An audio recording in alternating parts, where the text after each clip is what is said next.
Hi, friends. I'm Father Kerry Walters, and this is another Holy Spirit moment. Under normal circumstances, none of us wish to die, and that desire to continue to live can at times lead us to bargain for life. Who are we bargaining with? Well, we're bargaining with fate, perhaps. We're bargaining with God. We may even be bargaining with death. I was first reminded of this when I was a student. I got a summertime job as an orderly in a VA hospital, and one of the patients there was a grizzled veteran who was dying of lung cancer. Every morning when he awakened, after he had breakfast, he would sit on his bed, he would pull out a deck of cards from his nightstand, and he would begin to play solitaire. And he would sit on that bed, playing game after game after game of solitaire until he won one, at which point the cards would go back into the nightstand. I watched him do this day after day, and finally I asked one of the nurses, who knew the patients pretty well, what he was up to. And she said to me, "Well, isn't it obvious to you? He's playing against death. He somehow has convinced himself that he will not die on that particular day, just so long as he can win a game of solitaire." This man was bargaining for life. We've got lots of examples of bargaining for life. Maybe one of the most famous is from the Ingmar Bergman movie, The Seventh Seal. I'm sure you all remember it. A knight who is terribly frightened of death encounters death, personified, as you might well imagine, with a pasty white skull-like face and dressed in a black robe. And the knight makes a bargain with death. They will play chess. And if the knight can beat the figure of death, then the knight lives. If death beats the knight, then of course death will take the knight to the grave. There's a bargaining going on there as well. Elizabeth Kubler-Ross, the thanatologist, in her book on death and dying, argues that there are 5 stages to dying, 5 stages of grieving, and you probably recall that the 3rd stage is precisely one of bargaining. An ill person, a terminally ill person, may reach the point where she says to God, to the universe, to fate, that she will improve her life, that she will be a better person, that she will vow to treat her children better, or go to church more often, or throw herself into charity work, if only she can survive this grave illness from which she's suffering. You may recall that wonderful old traditional bluegrass song, "Oh Death," that Ralph Stanley made famous, in which the singer begs death to spare him over till another year. That's another kind of bargaining for life, an expression of the bargaining for life, an expression of our desire to go on living.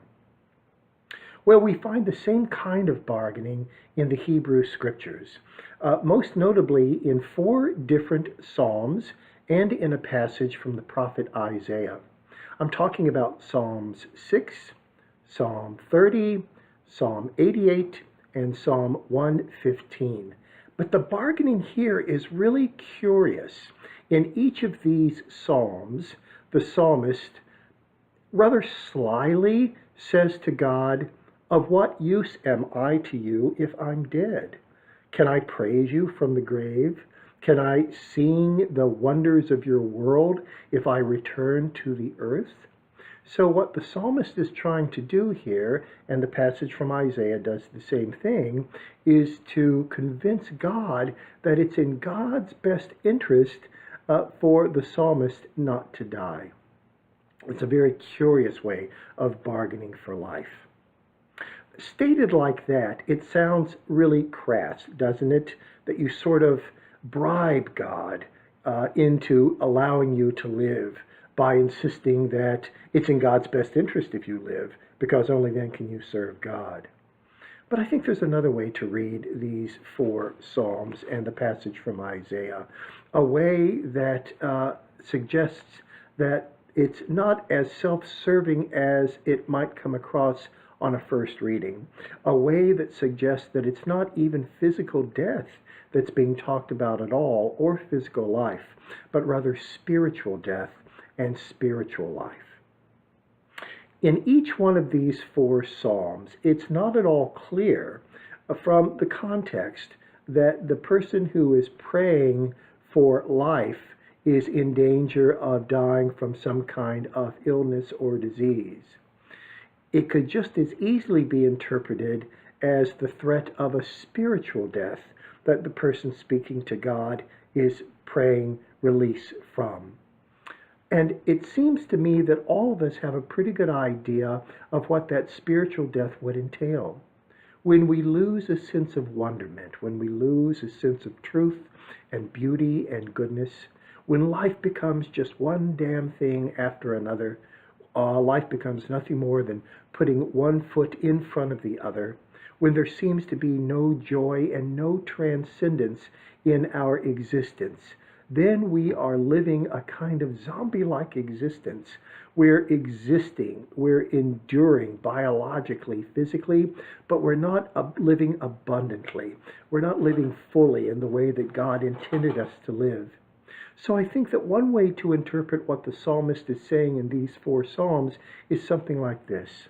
God, if you don't somehow alleviate this spiritual death in which I find myself, if you somehow don't breathe life into me and life abundant, how can I fully appreciate who you are and the wonderful world that you've made?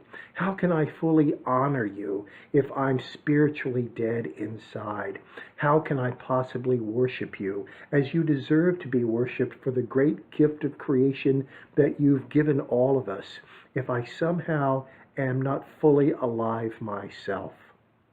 So in the earlier instances of bargaining with death, my friend in the VA hospital all those years ago, the night in Ingmar Bergman's The Seventh Seal, people who Elizabeth Kubler-Ross examined as she was putting together her book on death and dying, and even the singer of the Oh Death Bluegrass tune. Unlike all of those who are fearfully clinging on to physical life and terribly frightened of physical death, the psalmist, I believe, is telling us physical life is a good, but it can only be fully appreciated if one is spiritually alive to the presence and the grandeur of God. And so what we ought to do is always bargain, but even more importantly, pray for a full, spiritually alive existence. I'm Father Kerry Walters, and this has been another Holy Spirit moment. Thank you, and I will see you soon.